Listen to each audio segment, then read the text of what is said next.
अस्सलाम वालेकुम। Welcome back viewers. My name is Abdul Rahman और आप देख रहे हैं electrical engineering skill channel.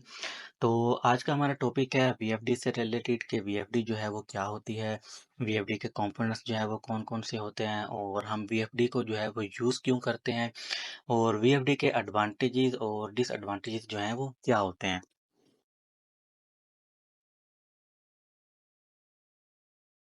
VFD is a basically variable frequency drive. VFD जो है वो वेरिएबल फ्रीक्वेंसी ड्राइव होती है जिससे हम जो है वो क्या करते हैं, स्पीड एंड जो टॉर्क जो है वो कंट्रोल करते हैं। तो होता क्या है गाइस कि हमारी जो मोटर होती है वो कई बारी हमारी रिक्वायरमेंट होती है कि हम उसको जो है वो कम स्पीड में या ज़्यादा स्पीड में उसको जो है वो चलाएं। तो उससे क्या होता है कि हम वेरिएबल फ्रीक्वेंसी ड्राइव यूज़ करते हैं ताकि जो है वो उसका स्पीड जो है वो टॉर्क कंट्रोल कर सकें by varying frequency and the voltage. VFD can also regulate acceleration and deceleration। Acceleration और डिसलेरेशन क्या होती है गाइस के जब हम कोई भी अगर हमारी मोटर है और अगर हमने उसको स्टार्ट करना है तो उसके जो 0 आरपीएम से लेकर जो उसके डिज़ायर्ड आरपीएम होते हैं, फॉर एग्जांपल अगर हम एग्जांपल ले लेते हैं 1470 आरपीएम की मोटर की, तो जो इस 0 आरपीएम से लेकर 1470 आरपीएम तक पहुंचने में जो उसको टाइम लगेगा, लेट्स सपोज अगर उसको 40 सेकंड लगते हैं, तो ये जो टाइम है इसको हम एक्सेलरेशन कहते हैं। तो क्या करते हैं कि हम वीएफडी से जो है इस टाइम को भी हम वेरी कर सकते हैं, इस टाइम को भी हम ज़्यादा और कम कर सकते हैं। जिसकी वजह से क्या होता है कि मोटर जो है वो स्मूथली जो है वो 0 से 1470 आरपीएम तक पहुँचती है और स्मूथली जो है वो अपने रनिंग पोज़ीशन में जो है वो आती है। और डिसेलेरेशन क्या होता है कि गाइस अगर हमारे हम मोटर को दोबारा बंद करना चाह रहे हैं और मोटर जो है वो 1470 आरपीएम पर चल रही है, तो क्या होगा कि 1470 आरपीएम से 0 आरपीएम तक इसको दोबारा आने में जो इसको टाइम लगेगा, उसको हम डिसेलेरेशन कहते हैं। लेट्स सपोज़ अगर हमने उसका टाइम फॉर 50 सेकंड रखा हुआ है, तो जो ये 50 सेकंड है, ये जो है वो डिसेलेरेशन है। तो इसको भी गाइस हम कम-ज़्यादा कर सकते हैं ताकि जब हमारी मोटर बंद होती है, तो ताकि वो स्मूथली जो है वो बंद हो, उसकी शाफ्ट पर किसी किस्म का जो है कोई जर्क वगैरह जो है वो ना आए। तो ये जो है वो बेसिकली एक्सेलरेशन और डिसेलेरेशन होती है। स्पीड का जो फ़ॉर्मूला होता है वो होता है n is equal to 120 F/p। इसमें आप देख सकते हैं कि जो हमारी स्पीड है वो डायरेक्टली प्रोपोर्शनल है फ्रीक्वेंसी के। तो जैसे-जैसे हम फ्रीक्वेंसी को इंक्रीज़ करते हैं वैसे-वैसे हमारी जो स्पीड है वो इंक्रीज़ होती है। तो इस फ़ॉर्मूले के अगेंस्ट इस कैरेक्टरिस्टिक्स के अगेंस्ट जो है हम वीएफडी में जो स्पीड है उसको कंट्रोल कर रहे होते हैं उसकी फ्रीक्वेंसी को वेरी करके।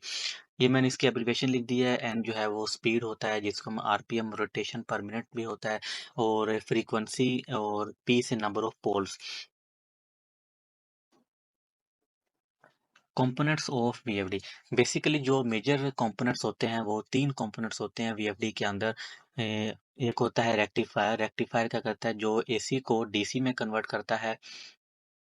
और इसके बाद आता है इन्वर्टर। इन्वर्टर क्या करता है, दोबारा डीसी को एसी में कन्वर्ट करता है क्योंकि हमारी जो मोटर होती हैं वो एसी में ही यूज़ हो रही होती हैं, एसी करंट को यूज़ करती हैं। और तीसरा होता है कंट्रोल सिस्टम, जो बेसिकली ये कंट्रोल कर रहा होता है, उसको हम सेट पॉइंट देते हैं हर्ट्ज़ के अंदर, स्पीड के अंदर कि हमें जो है वो मोटर की स्पीड जो है इतनी रिक्वायर्ड है, तो उसके अगेंस्ट जो है वो सारी कंट्रोल करके मोटर को उतने आरपीएम पर जो है वो चलाता है। तो वो कंट्रोल सिस्टम जो है वो सारा वर्क कर रहा होता है। ये एक सिंपल सी वीएफडी की ड्राइंग है, जो एक जिसे हम पावर ड्राइंग भी कह सकते हैं। ये हमारी इनपुट है जो हमने 3 फेज़ जो है वो इनपुट दी है, 3 फेज़ वीएफडी की ये ड्राइंग है। और ये है रेक्टिफायर, ये बेसिकली जो है वो एसी से डीसी कर रहा है। यहाँ पर जो सप्लाई है वो क्या है? वो एसी सप्लाई है। लेकिन जो यहाँ पर जो सप्लाई है वो क्या है? डीसी सप्लाई है। ये जो है ये पॉजिटिव और ये नेगेटिव, ये डीसी है। ये जो वाला जो चैम्बर है सारा, हमने यहाँ पर कैपेसिटर भी यूज़ किया हुआ है। इसी वजह से ताकि डीसी जो है वो फ़िल्टर हो सके और प्योर डीसी जो है वो बन सके। उसके बाद ये डीसी के आगे हमने इन्वर्टर लगाया हुआ है। ये जो के आईजीबीटीज़ होते हैं, आपको पता है इन्वर्टर्स के अंदर, जो दोबारा जो है डीसी को एसी में कन्वर्ट कर रहे हैं और जो हमें ये आउटपुट मिल रही है दोबारा एसी के अंदर मिल रही है। लेकिन इसमें एक डिफ़रेंस है, जो हमारी इनपुट्स फ्रीक्वेंसी है वो तो हमारी, आपको पता है हमारा जो पाकिस्तान में सिस्टम है वो 50 हर्ट्ज़ पे जो है वो चल रहा होता है सारे का सारा। लेकिन जो इसकी आउटपुट फ्रीक्वेंसी है वो हमारे रिक्वायरमेंट के मुताबिक चेंज होती है। अगर हम उसको 40 पर चला रहे हों या हम उसको 30 पर चला रहे हैं तो उसके मुताबिक उसकी फ्रीक्वेंसी जो है वो चेंज हो जाती है। तो इसी वजह से हम उसको पहले डीसी में कन्वर्ट करते हैं, डीसी के बाद दोबारा उसकी जो है हम स्विचिंग करके हम उसको एसी में जो है वो कन्वर्ट करते हैं और उसकी जो फ्रीक्वेंसी है वो अपनी डिज़ायर्ड के मुताबिक जो है वो लेते हैं।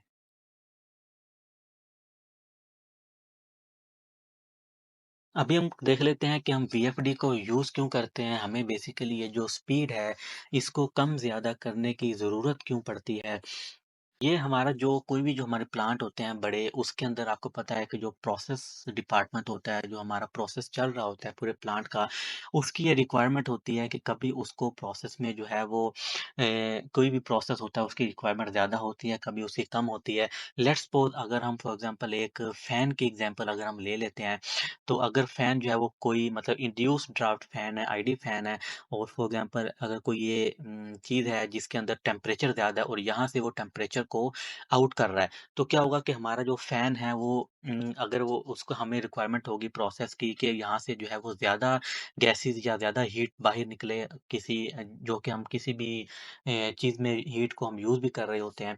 तो हीट जो हमारी निकल रही होती है अगर वो हम चाहते हैं वो ज़्यादा निकले तो हम क्या करेंगे जो फ़ैन की मोटर है उसको ज़्यादा स्पीड में रोटेट करवाएँगे। तो ज़्यादा रोटेट करवाने के लिए हम उसकी जो आरपीएम है ज़्यादा इंक्रीज़ करेंगे तो हम क्या करेंगे उसकी फ्रीक्वेंसी को इंक्रीज़ कर देंगे, वेरी करेंगे।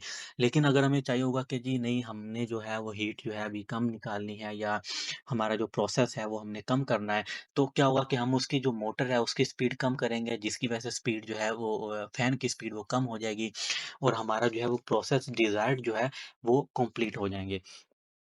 तो इसलिए जो है बेसिकली हम वीएफडी यूज़ करते हैं और दूसरा वीएफडी यूज़ करने का एक दूसरा पर्पज़ ये भी होता है कि वीएफडी के बहुत सारे एडवांटेजेस होते हैं कि हमारा जो मोटर है उसकी लाइफ टाइम अच्छी होती है, मोटर को जो है वो स्मूथ रनिंग मिलती है, उसका जो है वो टॉर्क ज़्यादा होता है। ये जो हमें आगे एडवांटेजेस में इसका पढ़ते हैं। सबसे पहले क्या है कि जो वीएफडी है वो हमारी इलेक्ट्रिकल एनर्जी को जो है वो सेव कर रही होती है। आपको पता होगा कि हमारा सिस्टम का पावर फैक्टर जो भी चल रहा हो, जो वीएफडी है वो अपना पावर फैक्टर जो है वो यूनिटी रखती है। उसकी वजह से क्या होता है कि हमारा जो इलेक्ट्रिकल एनर्जी है वो सेव होती है। दूसरी ये है कि ये मैकेनिकल स्ट्रेस को जो है वो कम करती है, रिड्यूस करती है। कैसे करती है? क्योंकि ये जो मोटर है उसको जब रन करती है तो उसको स्मूथ रन करती है, उसमें किसी किस्म का स्टार्टिंग के वक़्त जर्क नहीं आता। तो उससे क्या होती है कि उसकी लाइफ टाइम भी बढ़ती है और उसका जो है मैकेनिकल लोड भी उसका ठीक रहता है और मोटर भी जो है वो उसकी ठीक रहती है, उसको कोई उसका डैमेज होने का खतरा नहीं होता।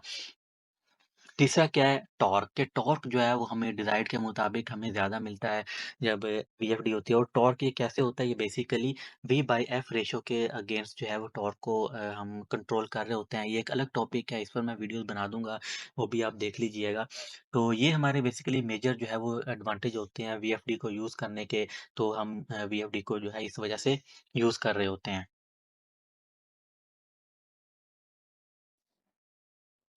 दूसरे हम डिसएडवांटेज देख लेते हैं। जी हाँ, जो वीएफडी होती है उसके डिसएडवांटेजेस भी होते हैं। पहला डिसएडवांटेज क्या है कि उसकी कॉस्ट जो है वो ज़्यादा होती है जिसकी वज़ह से कॉस्ट की वज़ह से अक्सर जो प्लांट्स हैं वो अगर प्रोसेस की रिक्वायरमेंट ना हो तो वो वीएफडीजी की जगह जो है वो कोई और स्टार्टर्स भी यूज़ कर लेते हैं। सो स्टार्टर होते हैं, स्टार डेल्टा होता है, तो वीएफडी को यूज़ नहीं करते क्योंकि ये क्या होती है कॉस्टली होती है बहुत ज़्यादा। दूसरा क्या है कि हार्मोनिक्स, इसके अंदर जो है वो हार्मोनिक्स जनरेट होते हैं जिसकी वजह से हम हार्मोनिक्स फ़िल्टर भी लगाते हैं और जो वीएफडी होती है वो इटसेल्फ जो है हम डिफरेंट पल्सेस की वीएफडी यूज़ करते हैं ताकि जो हमारी हार्मोनिक्स हैं वो कंट्रोल हो सके। इस पर भी मैं एक अलग वीडियो बना लूँगा, आप उसको देख लीजिएगा ताकि आपको जो है वो हार्मोनिक्स से रिलेटेड भी वीएफडी जो है वो क्लियर हो जाए। आगे आती है हीटिंग, आपको पता होगा वीएफडी के अंदर जो है वो स्विचिंग बहुत ज़्यादा हो रही होती है जिसकी वजह से हीटिंग जो है वो जनरेट होती है। तो इसको हीटिंग को कंट्रोल करने के लिए हमें जो भी इसका रूम होता है वीएफडी का उसमें बहुत ज़्यादा जो है वो एयर कंडीशनर यूज़ करने पड़ते हैं, चिलर्स जो है वो यूज़ करने पड़ते हैं और उसके जो है वो मेंटेनेंस के लिए हमें जो है वो एसी का जो स्टाफ है वो भी हमें रखना पड़ता है, एचवीएसी स्टाफ जो है। तो ये इस भी इसका एक डिसएडवांटेज है कि इसके अंदर जो है वो हीट जो है वो बहुत ज़्यादा प्रोड्यूस होती है।